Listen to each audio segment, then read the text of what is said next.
अस्सलामु अलैकुम वरहमतुल्लाहि वबरकातुहू। बिस्मिल्लाहिर्रहमानिर्रहीम नहमदुहु व नुसल्ली अला रसूलिहिल करीम व अला आलिहि व अस्हाबिहि अजमाइन, अम्मा बाद। मोहतरम भाइयों, बुज़ुर्गों और दोस्तों, ये तस्वीर आपको जो नज़र आ रही है, इन भाई साहब का नाम है MI सिद्दीकी। बिहार के मुज़फ़्फ़रपुर ज़िले के रहने वाले हैं। मुंबई आए, अपना एजुकेशन कंप्लीट किया। पटना में इन्होंने BA किया, उसके बाद CA का जो फाउंडेशन है वो किया।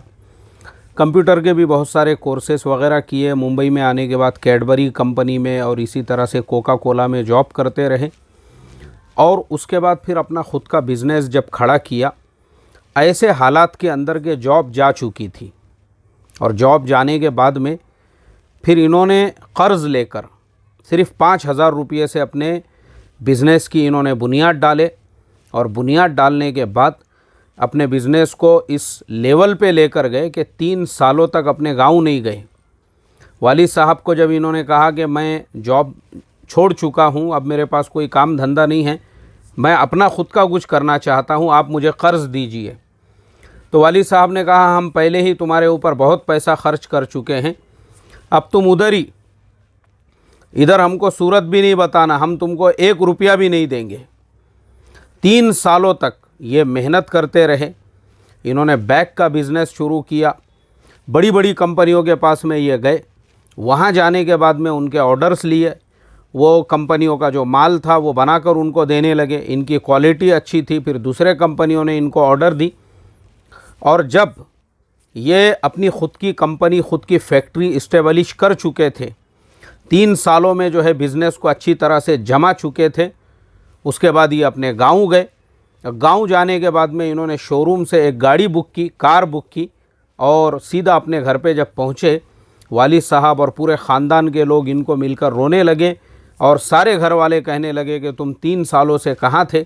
उसके बाद इन्होंने वालिद साहब से कहा कि अब्बा, आपने मुझे कहा था कि जा तू उधर ही तेरी ज़िंदगी देख, हमारे पास तेरे लिए 1 रुपया भी नहीं है, तो ये आपके लिए मैं नई शोरूम की कार लेकर आया हूँ, ये मैं आपको गिफ्ट देता हूँ, क्योंकि आप मेरे बाप हैं, आपका साया ही मेरे लिए काफ़ी है, आपकी नसीहत मेरे लिए काफ़ी है, आपकी सख्ती भी मेरे लिए, मेरे ज़िंदगी को चेंज करने वाली है। अगर आप मुझे उस वक्त में सपोर्ट करते तो शायद मेरे अंदर ये हौसला नहीं रहता, लेकिन आपने जब मुझे धुतकार दिया तो मेरे अंदर एक नया जोश पैदा हुआ, नया जज्बा पैदा हुआ और उसके बाद मैंने जो है ये तय कर लिया कि मैं अब अपने गांव जाऊंगा तो 3 साल के बाद में ही जाऊंगा, कुछ बन के जाऊंगा, कुछ लेकर जाऊंगा और अपने माँ बाप को, अपने महल्ले वालों को, अपनी फैमिली को, अपने ख़ानदान वालों को, अपने बिरादरी वालों को बताऊंगा कि जिस इंसान की जॉब जा चुकी थी, जिसके पास कोई बिज़नेस नहीं था, कारोबार नहीं था, अल्लाह तबारक व ताला ने देखो उसको दोबारा उसके कदमों पे कैसे खड़ा किया, उसके मेहनत के बलबूते के ऊपर। और आज की तारीख़ में ये MI सिद्दीकी साहब, इनकी 35 करोड़ रुपये की यानी इनका 35 करोड़ रुपये का जो है कारोबार फैल चुका है। और उसके अलावा अभी इन्होंने बड़ी ज़मीन ख़रीदी है, वहाँ पे बड़ा काम चल रहा है। उसके बाद में जो है इनका टर्नओवर और करोड़ों में हो जाएगा, यानी ज़ीरो से शुरुआत करके ये यहाँ तक पहुँचे। अब मैं आपको इनकी जो लाइफ है, यानी इनका जो वीडियो जो जोश बिहार के चैनल के ऊपर है, मैं साउथ कोरिया में था, मैंने 2 मरतबा वहाँ देखा। बिस्मिल्लाह। उसके बाद में वापस मैं अभी यहाँ पुणे आया, यहाँ पे मैंने 1 मरतबा देखा, क्योंकि मुझे इनकी बातें बड़ी ऐसी लगी कि भाई हर आदमी को इससे सबक लेना चाहिए। और मैंने इनके पूरे केस को जब टेक्निकल एनालिसिस किया और अच्छा उस पर रिसर्च किया तो कुछ चीज़ें मेरे समझ में आई।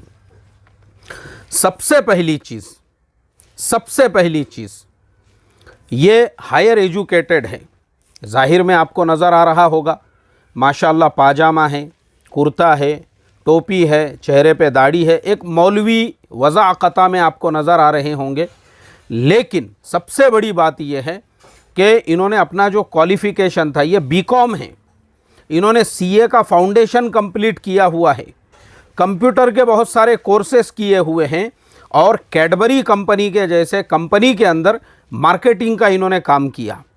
कैडबरी का जो 5 रुपये वाला चॉकलेट मिलता है वो इन्हीं का इन्वेंशन है, जो इन्होंने कंपनी के सामने प्रपोजल रखा कि देखो इंडिया में बाकी जो कंपनियां हैं ये 1 रुपये 2 रुपये वाले चॉकलेट बेचती है, हमारा चॉकलेट शुरू होता है 20 रुपये से और 50 रुपये से। तो हम सिर्फ काम कर रहे हैं ऊपर के लोगों में, आम लोगों तक हम नहीं पहुंच रहे हैं। अगर हम आम लोगों में पहुंचना चाहते हैं तो आम लोगों के प्राइस पे हमको चॉकलेट को लेकर आना पड़ेगा और इसके लिए हमको छोटे प्राइस के जो है वो चॉकलेट्स मार्केट में लाने पड़ेंगे। तो वो कैडबरी का जो 5 स्टार है 5 रुपये वाला, इनके जो है रिक्वेस्ट के ऊपर कंपनी ने उस पर, कंपनी की जो मार्केटिंग कमेटी थी उन लोगों ने उसके ऊपर रिसर्च किया, फिर कंपनी का अप्रूवल आया और उसके बाद वही 5 रुपये वाला चॉकलेट इंडिया में कैडबरी कंपनी का सबसे ज़्यादा बिकने वाला चॉकलेट बन गया। इनको महाराष्ट्र का हेड बनाया गया कैडबरी कंपनी की तरफ से मार्केटिंग के लिए। तो चूँकि देखो सबसे बड़ी चीज़ होती है तालीम, सबसे बड़ी चीज़ होती है एजुकेशन। हमारे समाज के अंदर हमारा सबसे बड़ा प्रॉब्लम क्या होता है, तालीम नहीं होने की वजह से। सबसे बुनियादी वजह जो मेरा अपना खुद का भी जो रिसर्च है और मैं हमेशा कहते रहता हूं कि 1500 बच्चों को हमने 17 नंबर फॉर्म भर के 10वीं का इम्तिहान पास कराया, बहुत सारों को ग्रेजुएशन कराया। हम ये समझते हैं कि मुसलमान कौम के अंदर, मुसलमान बच्चों के अंदर तालीम को आम करना ये बहुत ज़रूरी है और हर बच्चे को, ये अभी आपने देखे होंगे हमारी कौम के लाखों बच्चे आपको चबूतरों के ऊपर, वट्टों के ऊपर, होटलों के ऊपर बैठते हुए मिलेंगे। मैं हैदराबाद की एक न्यूज़ देख रहा था, वहाँ पे कोई एरिया के जो पीएसआई साहब होते हैं, जिलानी उनका नाम है, वो पीएसआई साहब को मुसलमान महल्ले के बच्चों को जमा करके मैदान में लाउड स्पीकर से समझाना पड़ा रात में 2 बजे। उन्होंने रात में 2 बजे अपनी टीम लेकर निकले कि जितने लोग चबूतरों पे बैठने वाले हैं चलो इनको सबको जमा करते हैं। सारे नौजवानों को उन्होंने जब जमा किया तो कम से कम उनकी तादाद जो है 1000 के करीब थी। वो पूरे एरिया के नौजवान जो कोई चबूतरों पे है, कोई होटलों पे है और उनमें अक्सरियत मुस्लिम नौजवानों की है क्योंकि एरिया मुसलमानों का है। आप मुझे बताइए, हमारे नौजवानों को, ये माँ बाप की जिम्मेदारी होती है बच्चों के तालीम पे, तरबियत पे ध्यान देना। अगर आपका बच्चा पढ़ा हुआ होगा ना, उसको दुनिया की कोई भी ताकत रोक नहीं सकती। उसके अंदर हौसला भी होना चाहिए, जोश भी होना चाहिए। एक तालीम याफ्ता इंसान, वो भले थोड़े दिनों के लिए उसको रुकावटें आए, थोड़ी तकलीफ़ें आए, दिक्कतें आए, जैसे अभी मैं आपके सामने बैठा हूँ, मैं हमेशा बोलता हूँ 2 बच्चों का बाप बनने के बाद मैंने मेरे 10वीं का इम्तिहान पास किया। मराठी से मैंने अपनी ग्रेजुएशन की तालीम शुरू किया और उसके बाद में मराठी से ही मैंने जो है बीकॉम किया और कंप्यूटर के बहुत सारे कोर्सेस किया। अभी मेरे साथ भी ऐसा होता है, कभी एक कंपनी छूट गई, 2 महीने 3 महीने का गैप पड़ता है, लेकिन उसके बाद जब नई कंपनी का ऑफ़र आता है ना, तो पहले कंपनी की सैलरी से वहाँ पे डबल में आपको सैलरी मिलती है। क्यों? क्योंकि आपके पास में तालीम है, आपके पास एजुकेशन है, आप पढ़े लिखे हैं। आपको अगर, और एक तालीम याफ्ता इंसान, मान लो अगर उसकी जॉब भी चली जाती है तो भी उसको टेंशन नहीं है। ये जितने आज इंडिया में नए नए जितने भी स्टार्टअप शुरू हुए हैं ना, जितने भी स्टार्टअप हैं, जितने भी, जैसे ज़ोमेटो ले लो, जैसे स्विगी ले लो, जैसे ओला ले लो, इसी तरह से जो है अभी जो नए नए ऐप है जैसे ओयो ले लो, इसी तरह से और जितने बहुत सारे ऐप्स जो आजकल मार्केट के अंदर चलते हैं, ये सारे ऐप, जैसे ट्रैवलिंग का एक ऐप है, देखो मैं भी अक्सर उसके अंदर जो है बस बुक करता हूँ, वो बस बुक करने का रेड बस, ये सारे जितने भी स्टार्टअप इंडिया के अंदर शुरू हुए हैं, ये सारे उन पढ़े लिखे आईटी टेक्नोलॉजीज़ के नौजवानों के स्टार्टअप्स हैं जिनकी जॉब चली गई थी या जॉब करते करते उन्होंने सोचा भाई मैंने इतना टाइम कंपनी को दिया, मैं अपना खुद का कुछ करना चाहता हूँ। और अगर आप आज मार्केट के अंदर देखेंगे, रातों रात ये लोगों ने करोड़ों की कंपनियां खड़ी कर दी और इनकी कंपनियां आज हज़ारों करोड़ के अंदर पहुंच चुकी है। तो ये सारे वाक़ियात जो है ना, हमको इस चीज़ की नसीहत और इबरत देते हैं कि हमारे जो नौजवान हैं, उन नौजवानों ने अपने तालीम को आगे बढ़ाना चाहिए, अपना एजुकेशन कंप्लीट करना चाहिए। और फिर दूसरा जो परिवर्तन और चेंज इनकी ज़िंदगी में आया, तबलीग के कुछ साथी इनको मिले, उन्होंने इनको जमात से जोड़ा। अब जमात में जुड़ने के बाद एक सबसे बड़ा फ़ायदा ये होता है कि हराम कामों में जो खर्च होने वाला पैसा होता है वो बच जाता है। आदमी अल्लाह के दीन से जुड़ जाता है, फिर नमाज़ें भी पढ़ता है। तो मैं यही कहना चाहता हूँ सब लोगों को कि तबलीग आपको दुनिया से दूर करने का नाम नहीं है। बहुत सारे लोग जिन्होंने तबलीग में गुलू किया हुआ है, गुलू, ऐसे गुलू करने वालों की वजह से बहुत सारे दूसरे मसालिक के, दूसरे ख़यालात के, नज़रियात के मुसलमानों को ये लगता है कि भाई तबलीग का काम तो लोगों को अपने दुकानों से, अपने कारोबार से, अपने जॉब्स से छुड़ाने का है। जैसे मैं हमेशा मिसाल देता हूँ, मैं एक झोपड़पट्टी एरिया की मस्जिद में इमामत करता था। मेरा खुद एक मुसल्ली ऐसा था जिसको 2.5 लाख रुपये की सैलरी थी और उसको 4 महीने जमात में जाने की छुट्टी नहीं मिली। लात मारता हूँ बोले मैं ऐसी जॉब को, लात मार के जाता हूँ बोले मैं ऐसी जॉब को। हालांकि ये हमारे निज़ामुद्दीन के बड़ों के मंशे के ख़िलाफ़ है, हमारे हज़रत जी मौलाना साद साहब के तरतीब के ख़िलाफ़ है, और तबलीग की ये कोई तरतीब ही नहीं है।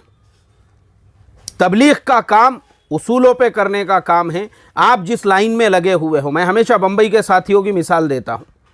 मेरे बहुत सारे दोस्त, मैं बम्बई वालों को की मिसाल इसीलिए देता हूँ, मैंने उन लोगों की ज़िंदगी में जो बैलेंस देखा हूँ, वो दुकान भी कर रहे हैं, कारोबार भी संभाल रहे हैं, चाइना से उनका कंटेनरों से माल भी आ रहा है और महीने के 3 दिन भी लग रहे हैं, साल का चिल्ला भी लग रहा है, गई हुई जमातों की नुसरतों को भी जा रहे हैं। इसको कहते हैं लाइफ के अंदर बैलेंस रहना। और बैलेंस नहीं रहना किसे कहते हैं कि आपने रिज़ाइन मुंह पे फेंक के दे दिए मैनेजर के। अब जब जैसे ही दे दिए उसके बाद आप उसके बाद किसी भी कंपनी में जॉब नहीं कर सकते उस लेवल की। जहाँ जाओगे वो कंपनी ये कहती है पिछले कंपनी का एक्सपीरियंस लेटर ला कर दो पहली कंपनी में, और पहली कंपनी जो है वो अपने लाइन की सारी कंपनियों को ईमेल कर देती है, भाई ये आदमी हमारे पास में काम करने के लिए था और इस इंसान ने इस तरीके से एक चलता हुआ प्रोजेक्ट जो अंडर प्रोसेसिंग है उसको अधूरा छोड़ के चला गया। उसके बाद दूसरी कोई भी कंपनी, तो बाद में उसी इंसान की मैं बात बता रहा हूँ, मैंने उसको लोगों से उधार पैसे लेके खाते हुए देखा हूँ। कई लोग रोज़ाना उसके घर पे झगड़ों के लिए आते थे कि भाई ये इंसान ने किसी के 50,000 लेके खा गया, किसी के 60,000 लेके खा गया, और रिक्शा चलाने की नौबत आ रही है उस इंसान के ऊपर जिसको 2.5 लाख रुपये सैलरी थी। वजह क्या है? बेतरतीबी की वजह से, गुलू की वजह से। तो जो लोग दीनी तंजीमों से, दीनी जमातों से, दीनी तहरीकों से और दीनी मेहनतों से जुड़े हुए हैं, उनके लिए भी MI सिद्दीकी साहब एक इबरत है, एक नसीहत है। याद रखो, ये तबलीग के काम में लगे, ज़िंदगी में चेंज आया, लेकिन अपनी लाइन उन्होंने छोड़े नहीं। अब तबलीग भी हो रही है माशाअल्लाह, उसके ज़रिए से हलाल हराम की तमीज़ आ गई और खाने कमाने का तरीक़ा पता चल गया, लेकिन अपने बिज़नेस पे उन्होंने पूरा फोकस रखे और बिज़नेस पे फोकस रखते हुए आज अपनी कंपनी को ये लेवल के ऊपर इन्होंने लेकर गए। तो दूसरी चीज़ तो ये हो गई कि दीनदारी इनके ज़िंदगी में आई तो हराम जगहों पे पैसा खर्च होने से इनका बच गया। तीसरी चीज़, बाप चाहे कितना भी सख्ती करने वाला हो, बाप बाप होता है। हमने अपने बाप के सख्ती को अपने लिए दुश्मनी नहीं समझना चाहिए। मैं ऐसे कई लड़कों को पहचानता हूँ या कैसे कई नौजवानों को जानता हूँ जो अपने बापों से सालों से बात नहीं करते। उसकी वजह क्या है पता है? बोले हमारे बाप ने जो है हमारे ऊपर जुल्म किया और हमारे भाई को ज़्यादा दिया और हमको कम दे दिया, या हमारे बाप ने जो है हमको कभी भी प्यार मोहब्बत की नज़र से नहीं देखा और हमारे बाप ने। अरे भाई, बाप, मुझे अफसोस इसलिए होता है कि बहुत सारी औलादें वो 40-40 साल की उम्र को पहुंच चुकी है। उनका काम है खुद कमाने का और माँ बाप की खिदमत करने का। वो तब भी ये एक्सपेक्टेशंस रखते हैं, अभी भी माँ बाप ने हमको पैसा देना चाहिए, अभी भी दादा ने पोतरी की शादी करना चाहिए, अभी भी नाना ने जो है वो नवासी की शादी करना चाहिए। ये हमारी जो एक्सपेक्टेशंस और उम्मीदें होती है ना, तो प्रॉब्लम ये होता है हम अपनी जिम्मेदारी को भूलकर सारी जिम्मेदारियां माँ बाप के ऊपर डाल देते हैं। तो माँ बाप की जो नसीहत है, माँ बाप का जो डांटना है, वो इसी वजह से होता है क्योंकि माँ बाप तुमको तुम्हारे पैरों पे खड़ा करना चाहते हैं। कोई भी माँ बाप अपनी औलाद के दुश्मन नहीं होते हैं, ये बात हमेशा याद रखो। चाहे किसी का बाप कितना भी मिजाज का सख्त हो, वो अपने औलाद का भला ही चाहता है। चाहे कोई माँ, चाहे कोई बाप, चाहे वालिदैन, कोई भी आपके घर के जो अफराद होते हैं, आपकी खुशी से दुनिया में सबसे ज़्यादा खुशी आपके माँ बाप के अलावा किसी को नहीं होंगी। और आप अगर हालात का शिकार है दुनिया में, आपके माँ बाप के अलावा किसी को भी सबसे ज़्यादा दुख नहीं होगा। तो इसके लिए MI सिद्दीकी साहब ने अपने माँ बाप की जो सख्ती थी, उन्होंने बाप की सख्ती को अपने दिल पे लिया और कहा कि नहीं, मैं खुद मेरे बलबूते पे, मेरा बाप कब तक मुझे सपोर्ट करेगा। इतने दिनों से मैंने कैडबरी कोका कोला कंपनी में जॉब किया, मैंने माँ बाप के लिए क्या किया। सही है मेरे वालिद का, अब मेरे पास कुछ नहीं है तो फिर मैं वालिद को तकाजा कर रहा हूँ। तो वालिद ने इसीलिए इनकार किए और फिर इनके अंदर नया हौसला, नया जोश पैदा हुआ और माशाअल्लाह ये अपने पैरों पे खड़े हो गए। और वालिद को भी कॉन्फिडेंस होगा कि मेरा जो बेटा बिहार के एक छोटे से गांव से निकलकर मुंबई में जाके खुद अपना कैपिटल खड़ा कर सकता है। अब ठीक है, हालात का शिकार है, वापस ये खड़ा हो जाएगा। और माशाअल्लाह वो वापस से खड़े हो गए। तीसरी चीज़ इस वाक़ये के अंदर ये मिलती है। और चौथी चीज़ वो मिलती है मेहनत। आप सिर्फ बातें करोगे, बातें, बड़ी बड़ी बातें और भीख मांग के खाते, ज़िंदगी में आप कुछ भी नहीं कर सकते। होटलों में बैठकर जो लोग बातें करते ना, होटलों में बैठकर, हमारे दादा के पास 50 एकड़ ज़मीन थी, तेरे पास क्या है? तेरे पास कुछ है? रात में 2 बजे तक होटल के टेबल घसते बैठे हुआ है, सुबह में पाते पड़ा हुआ है बिस्तर के अंदर 4 बजे तक, असर के वक्त में इसकी जो है सुबह हो रही है। और हमारे दादा ऐसे थे, हमारे अब्बा वैसे थे। तू क्या है? ये चीज मायने रखती है। तू क्या है? तेरी जिंदगी में क्या है? तूने क्या उखाड़ा? तूने क्या कारनामा अंजाम दिया? तूने क्या बिल्डअप किया? ये चीज मायने रखती है। तेरा बाप ऐसा था और तेरे दादा वैसे थे और दादा के पास इतनी जमीन थी और बाप के पास उतनी प्रॉपर्टी थी, कोई मायने नहीं रखती है ये बातें। जो सीरियस लोग होते हैं ना, वो बाप दादाओं की कहानियां कभी भी नहीं सुनाते। जिंदगी जो है ना, आपकी जिंदगी आपके अलावा कोई बदलने वाला नहीं है। अगर आपके अंदर अभी भी नवाबी कीड़ा है और आपको लगता है मैं ये छोटा काम क्यों करूं, मैं वो छोटा काम क्यों करूं, आप कल भीख मांगने वाले हो। परसों आपकी बीवी लोगों के घरों पे जाके बर्तन धोएंगी, आपको तब शर्म नहीं आएंगी।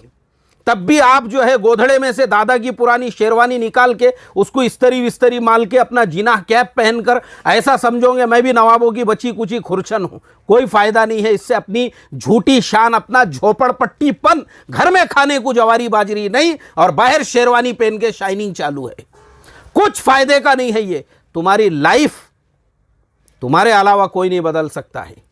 जिस दिन ये बात तुम्हारे समझ में आ जाएगी और तुम अपनी लाइफ को सीरियस लेकर दोस्तों पे शाइनिंग मार, कोई ज़रूरत नहीं है। ये सब फालतू चीज़ें आपको खाली इंडिया में मिलेंगी। ये सब मिडिल क्लास की बीमारियां हैं। ये मैंने दुनिया के कई मुल्कों का सफ़र किया। वो कोरिया में मैंने देखा करोड़ोंपति लोग हैं वहाँ पे जिनको बुढ़ापे के अंदर भी वहाँ की गवर्नमेंट पेंशन देती है लाखों रुपये। उसके बावजूद वो लोग छोटे छोटे कारोबार करते हैं, मेहनत करते हैं। 80-90 साल की उम्र में भी वहाँ पे आपको कोई बैठा हुआ नहीं मिलेगा। और हमारे यहाँ 45-50 की उम्र नहीं हो तो कमर में दर्द हो रहा है, सर में दर्द हो रहा है, पेट में छलछल हो रहा है, छाती में घलघल हो रहा है और भेजे में फनफन हो रहा है और गड़गड़ हो रहा है और ढरढर हो रहा है। बस ये सारी बीमारियां हमको लग चुकी है। क्यों? नवाबों की औलाद है, नवाबों की औलाद है भाई। मेहनत मालूम नहीं है इनको। याद रखो, ये MI सिद्दीकी साहब, इन्होंने हमको और चौथी चीज़ इन्होंने हमको ये भी बता दिया, याद रखो, कोई सुल्तान सलाहुद्दीन अय्यूबी आने वाला नहीं है। इमाम मेहदी जब आने का तब आएंगे, लेकिन आज तुम उनके नाम के नारे लगाकर उम्मत को सिर्फ गुमराह कर रहे हो। जो लोग ये बोलते हैं अब आएंगे इमाम मेहदी, तब आएंगे, अरे वो जब आने का तब आएंगे। तुम अभी अपनी ज़िंदगी को देखो। उन्होंने इमाम मेहदी का इंतज़ार नहीं किए, उन्होंने किसी दूसरे सलाहुद्दीन अय्यूबी का इंतज़ार नहीं किया, खुद सलाहुद्दीन अय्यूबी बने। वो खुद अपनी ज़िंदगी को उन्होंने चेंज किए, खुद अपनी ज़िंदगी को उन्होंने बदल दिए। फालतू की बातें, खाली टर्रापन, बयानों के अंदर कानों की अय्याशी, इसके अलावा कुछ भी नहीं, मन घड़त बातें। खाली उम्मत को जो है ऐसा हो रहा, दुनिया के हालात ऐसे हो गए, अब ऐसे हालात होंगे, फिर वैसे हो जाएंगे, फिर ऐसा हो जाएगा, फिर ये आ जाएंगे, फिर वो आ जाएंगे। अरे वो जब आने का तब आएंगे, हमारा अकीदा है ये। अरे तुम अभी क्या उखाड़ रहे हो वो देखो, अभी तुम्हारी लाइफ में क्या परिवर्तन है, क्या चेंज है, क्या बदले तुमने अपने अंदर, वो देखो तुम अभी क्या कर सकते हो।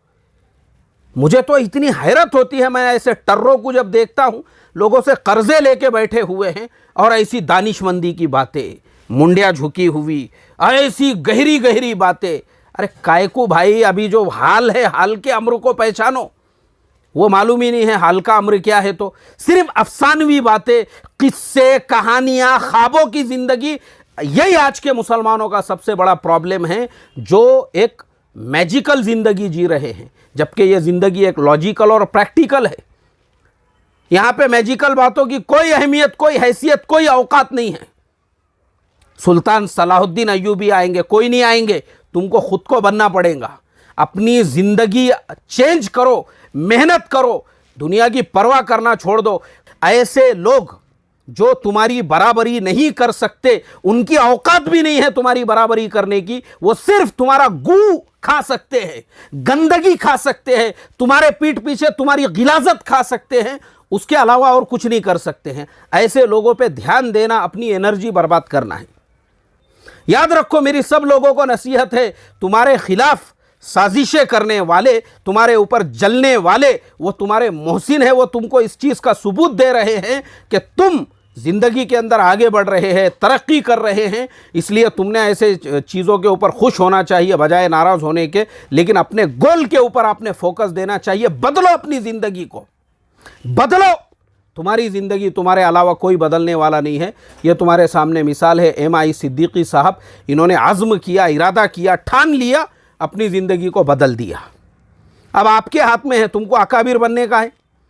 मैं जो बोलता हूँ ना, आजकल जो है लौंडे पोट्टे छोकरे 17-18 साल के जवानी की उम्र के अंदर ऐसी बुजुर्गी आ गई हुई है। या तो तुमको वो बनना है तो तुम अभी से बुजुर्ग बन सकते हो, या तुमको मेहनत करना है, अपने आप को कुछ बनाना है, तो उसके लिए फिर ऐसा बनना पड़ेगा। तुमको कोई परवाह नहीं दुनिया की, दुनिया क्या सोचती है। मुझे मेरी लाइफ खुद चेंज करना है। कल को मुझे भीख मांगने की ज़रूरत ना पड़े, कर्जा लेने की ज़रूरत ना पड़े, किसी को मैसेज करने की ज़रूरत ना पड़े। ये आपको अपनी ज़िंदगी चेंज करना है, याद रखो। अगर ये अज़्म इरादा आपके अंदर है, आप दुनिया बदल सकते हो। और अगर नहीं है तो फिर खुदा ने आज तक उस कौम की हालत नहीं बदली, न हो जिसको ख्याल खुद अपनी हालत के बदलने का। अस्सलामु अलैकुम वरहमतुल्लाहि वबरकातुहू।